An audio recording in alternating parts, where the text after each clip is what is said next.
Hello everybody and welcome to Geopolitical Trends. My name is David Walalu. Looks like Indonesia is descending into social chaos. And the reason? More than $20 billion in corruption accusations at the Ministry of Finance, which has stirred up now the Indonesian street. Once again, we don't hear much about it here.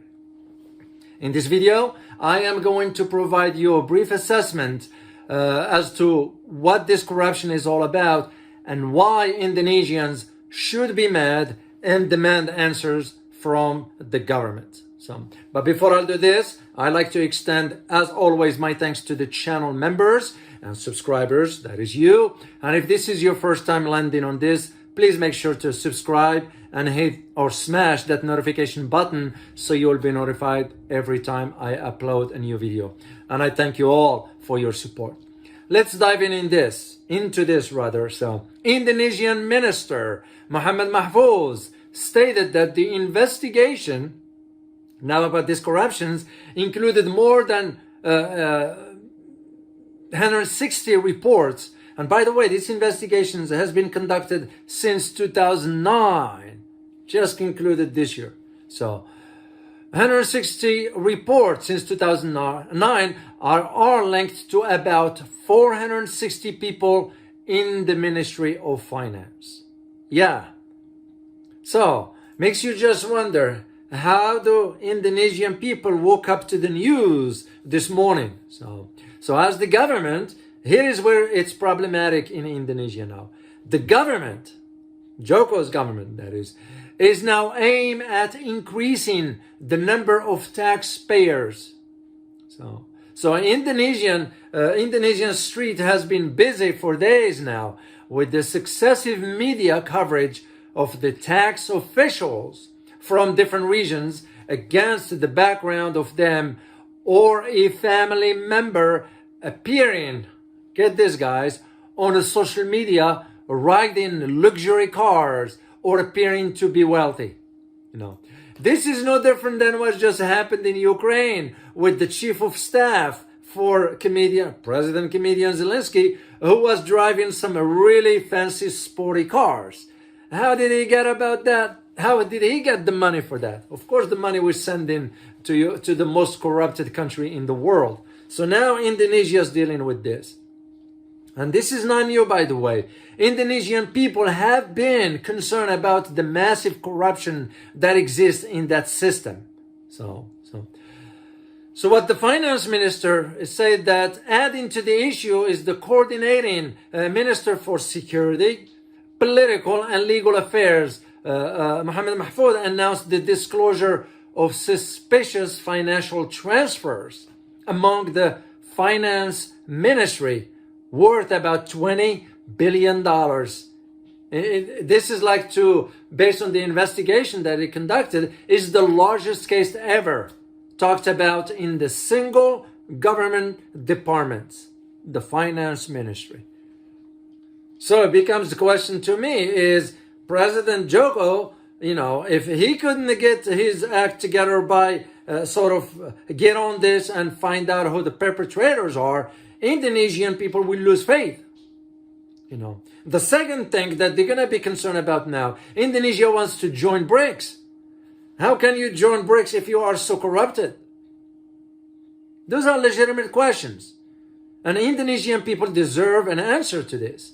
And let alone, as I said earlier, the government now wants to increase taxes. So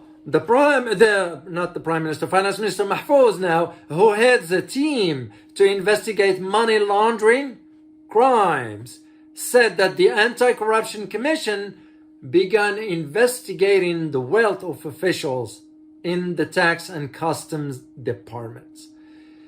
It's kind of makes you just wonder. Indonesia is not a small country. Indonesia has some resources.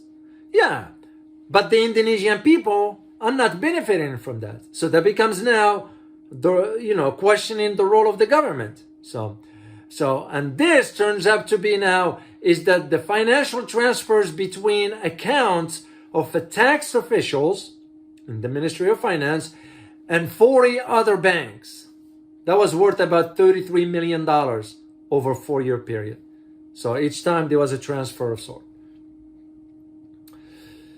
Mr. Mahfoud also stressed that what he is talking about is based on confirmed data. When I say data, probably is referring to the bank statements, because there has to be some, transparency regarding where the money is coming from and where it's going, or where it is deposited.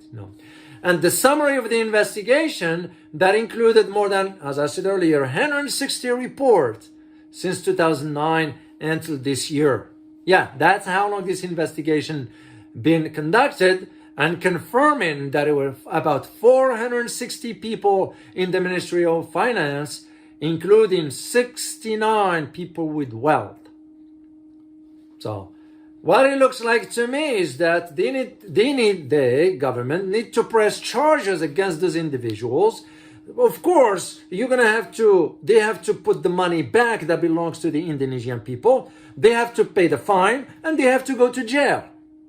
That's the bottom line to it. So you can't be wishy-washy about things like this. If you get involved in corruption and you get caught, you will spend time in jail. End of story. You shouldn't get involved in corruption to begin with, because it's not the right thing to do. But if you do, that's what you need to pay the price for it. And this is what I see now, what role President Widodo is going to do. Especially that he just visited the tax center to invite Indonesians to file tax return. Well, that's kind of hypocritical. If you can control your government, how do you expect people to respect you for that? That's like what I always say, you lead by example. That's one of them. Control your government in the sense of ensuring the transparency, because Indonesian people needs to know. And that's where I see the problem for Indonesia moving forward. It's because if this issue of corruption is not resolved, the credibility of the country, as you may know, Indonesia is part of the G20, is also part of ASEAN, and this kind of very troubling, and if there is money laundering going on through Indonesia, that is a serious problem. So it becomes on the government. The President Widodo needs to sort of get the hammer and take care of those corrupted individuals within his government. So this is what I wanted to share with you, because you're going to be hearing about this soon. So whatever you're going to be reading, you have to have the background story. And this is why I wanted to share this information with you, which I hope you'll find very informative and useful. And as always, if you like this video, please make sure to hit the like button and subscribe if you have not done so already. And thank you for your support. As always, remember, geopolitics impact your daily life in more ways than one. Till next time, guys. Bye-bye.